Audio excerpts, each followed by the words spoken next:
হোসো কিনা গেছস কিনা ভুইলা আমারে, আমি এখন রিক্সা চালাই ঢাকার শহরে। মামা যাইবানি? হ্যাঁ মামা যা। বন্ধু তুই? আরে বন্ধু কইস না, কই যাবি কট? ও বেটা জামু পরে তুই আগে তুই রিক্সা লয়ে বেরিয়েছিস কে? কি করুম মামা, পরিস্থিতি, সবই পরিস্থিতি। পরিস্থিতির কারণে জীবনে বহুত কিছু করতে হয়। পরিস্থিতির কারণে? মামা আমি বুঝলাম না, তোর কি এর কমতি আছে? তোর নিজের 7 তলা বাড়ি আছে, তোর বাড়ির নিচে 2টা গাড়ি আছে, তুই যে রিক্সা লয়ে বেরিবি এমন কোনো পরিস্থিতি তো হয় নাই। কি কম মামা, তোরে গার্লফ্রেন্ড পরীক্ষা ফেল করছে। কস কি? তোর গার্লফ্রেন্ড পরীক্ষায় ফেল করছে, রিক্সা চালাইলে তোর গার্লফ্রেন্ড চালাইবো, তুই রিক্সা লয়ে বেরিয়েছিস তো?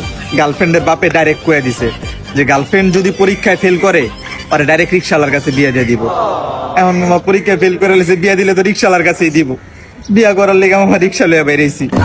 অনেক মাইয়াই তো ফেল করে, যদি রিক্সা চালানটা শিখি তাহলে তো সব মাইয়াই আমার। ও আচ্ছা থাকতে আমি যাম না। এই বেটা যাবি না মানে এদিকে আয়। মাত্র বেটা রিক্সা লয়ে বেরিলাম, বউনি করুম না, তোর ভাড়া লাগবো না, উঠ।